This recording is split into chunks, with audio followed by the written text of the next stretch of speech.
ఆదర్శంగా నిలిచిండు.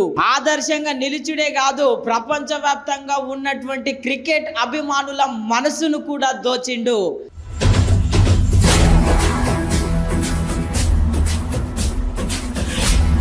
వైభవ్ సూర్యవంశీ మీద నమ్మకంతోని ఒక 14 ఏళ్ల కుర్రాన్ని ఓపెనర్ గా దించిన ఆర్ఆర్ టీమ్ కి సెల్యూట్ చెప్పాల్సిందే. అయినా ఇది ఆయన జీవితంలో మొట్టమొదటి అడుగులే, ఇంకా చాలా ఉంది. మరి చూడాలి ఇంకెన్ని సెంచరీలు చేస్తారో ఏమో. ఇప్పుడు ఆడుతున్న పెద్ద పెద్ద క్రికెటర్లు మరి వైభవ్ సూర్యవంశీని చూసి ఏం నేర్చుకుంటారో, రేపటి నుంచి ఎట్లాడతారో చూడాల్సిందే. అయినా వాళ్ళను వీళ్ళను కాటేరమ్మ కొడుకు అని చెప్పి సోషల్ మీడియాలో పిలుస్తున్నారు. అసలు సిసలైన కాటేరమ్మ కొడుకు వచ్చిండు IPL కి.